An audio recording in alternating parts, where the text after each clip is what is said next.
Oh, hi. Hello, family members. Welcome back to my channel. Hi, ಈ video ಒಳಗೆ ನಮ್ಮ ಯಜಮಾನ್ರಿಗೀಗ stunt ಹಾಕ್ತೀನಿ ಅಂತ ಹೇಳಿದ್ರಲ್ಲ, ಅದಕ್ಕೋಸ್ಕರ ಮತ್ತೆ ಮೆಡಿಸಿನ್ ಎಲ್ಲ ಬರೆದು ಕೊಟ್ಟಿದ್ರು. ಮೆಡಿಸಿನ್ ತೊಗೊಳಕ್ಕೆ ಬಂದಿದ್ದೀನಿ ಇಲ್ಲಿ. ಇದು ಕುಮಾರೇಶ್ವರ ಹಾಸ್ಪಿಟಲು, ಅಲ್ಲಿ ನಾನು ಮೆಡಿಸಿನ್ ತೊಗೋತಿದ್ದೀನಿ. ತೊಗೊಂಡಾದ್ಮೇಲೆ ನೋಡ್ರಿ, ಇಲ್ಲಿ ಫಸ್ಟು ಒಂದು ರೂಮಲ್ಲಿ ಕರ್ಕೊಂಡು ಹೋಗಿದ್ರು. ಅಲ್ಲಿ ಸ್ವಲ್ಪ ಮೆಡಿಸಿನ್ಸ್ ಎಲ್ಲ ಹಾಕಿ ಮಲಗಿಸಿದ್ರು. ಅದಾದಮೇಲೆ ಒಂದು ಆಪ್ರೇಷನ್ ರೂಮಲ್ಲಿ ಕರ್ಕೊಂಡು ಹೋಗಿ ಅಲ್ಲಿ ಸ್ಟಂಟೆಲ್ಲ ಹಾಕಿದಾದಮೇಲೆ ಮತ್ತೆ ಒಂದು ರೂಮಲ್ಲಿ ಕರ್ಕೊಂಬಂದಿದ್ರು. ಇದೆಲ್ಲ ಹಾಕಿ ಮತ್ತೆ ಒಂದು ಅರ್ಧ ಗಂಟೆ ಅಥವಾ 1 ಗಂಟೆ ಇಲ್ಲಿ ವೇಟ್ ಮಾಡಿರಿ, ಆಮೇಲೆ ನಿಮಗೆ ನಿಮ್ಮ ವಾರ್ಡಿಗೆ ಶಿಫ್ಟ್ ಮಾಡ್ತೀನಿ ಅಂತ ಹೇಳಿದರು. ಅದನ್ನು ಮಾಡ್ಕೊಂಡು ಬಂದೀವಿ ನೋಡಿರಿ. ಫೈನಲಿ ಇವತ್ತು ಸ್ಟಂಟ್ ಹಾಕಿದ್ರು. ನಮಗೂ ಇವತ್ತು ಸ್ವಲ್ಪ ಖುಷಿ ಅನ್ಸಕತ್ತದ, ಯಾಕಂದ್ರೆ ಸ್ಟಂಟ್ ಹಾಕಿದ್ಮೇಲೆ ಒಂದು 3-4 ತಾಸು ನೋವು ಅಂತ ಅಂತಿದ್ರು.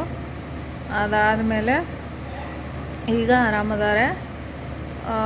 ಆಮೇಲೆ ಕಿಡ್ನಿನಲ್ಲಿ ಅದೇನು ಕ್ರಿಯಾಟಿನ್ ಅಂತ ಹೆಚ್ಚಾಗ್ಯದ ಅಂತಿದ್ರಲ್ಲ, ಅದೆಲ್ಲ ಹೋಗ್ತಿದೆ. ಪ್ರತಿ ಸರಿನೂ ಅದೇನು ಹೋಗ್ತಾರಲ್ಲ ಅವರು ಬಾತ್ರೂಮಿಗೆ, ಅವಾಗೆಲ್ಲ ಹೋಗ್ತಿದೆ. ಸೊ ಹಾಗಾಗಿ ಒಂಥರ ನಮಗೂ ಖುಷಿ ಬಂದಿದ್ದಕ್ಕೂ, ಇಷ್ಟು ದಿನ ಓಡಾಡಿದ್ದಕ್ಕೂ, ಎಷ್ಟೊಂದು ದವಾಖಾನೆಗಳಿಗೆಲ್ಲ ತಿರುಗಾಡಿ ಕಷ್ಟಪಟ್ಟು ಎಷ್ಟೊಂದು ರೊಕ್ಕ ಹಾಕಿ ಫೈನಲಿ ಇವತ್ತೊಂದು ಸ್ವಲ್ಪ ಸಮಾಧಾನ ಆಗಿದೆ. ನೋಡೋಣ ನಾಳೆ ಏನಾಗುತ್ತಂಥೇಳಿ. ಭಾಳ ಜನ ಎಲ್ಲರೂ ಕೇಳ್ತಿದ್ರು ಏನಾಗಿದೆ ಮತ್ತು ಆರಾಮಾಗಿದ್ದಾರ ಇಲ್ಲ ಅಂಥೇಳಿ. ಸೊ ಎಲ್ಲರಿಗೂ ಗೊತ್ತಿರಲಿ ಅಂಥೇಳಿ ಮತ್ತೆ ನಾನು ಈ ವಿಡಿಯೋ ಮಾಡ್ತಿದ್ದೀನಿ. ಕೆಲವರು ಹೊಟ್ಟೆವ್ರಿದ್ದಾರೆ. ಸೊ ಅಂಥವ್ರಿಗೆ ಏನು ಹೇಳೋಕ್ಕಾಗಲ್ಲ. ಉಟ್ಗುಣ ಸುಟ್ಟುವರೆಗೂ ಅದು ಬುದ್ಧಿ ಬದಲಾಗೋದಲ್ಲ ಕೆಲವರಿಗೆ. ಹಾಗಾಗಿ ಅಂಥವ್ರಿಗೇನು ಹೇಳೋಕ್ಕಾಗಲ್ಲ. ಒಳ್ಳೆಯ ಜನ ನನ್ನ ಮೇಲೆ ಪ್ರೀತಿ, ವಿಶ್ವಾಸ, ನಂಬಿಕೆ ಮತ್ತು ಒಂದು ಒಳ್ಳೆ ಮನೋಭಾವನೆ ಇಟ್ಕೊಂಡು ಮಾತಾಡ್ತಾರಲ್ಲ, ಅಂಥವ್ರಿಗೋಸ್ಕರ ನಾನು ವಿಡಿಯೋ ಮಾಡಿದ್ದು. ಸೊ ಎಲ್ಲರೂ ನನಗೆ ಇಷ್ಟೊಂದು ಜನ ಕೇಳಿದ್ದೀರಿ, ಲೈಕ್ ಮಾಡಿದ್ದೀರಿ, ಕಮೆಂಟಲ್ಲಿ ತುಂಬ ಜನ ಕೇಳಿದ್ದೀರಿ.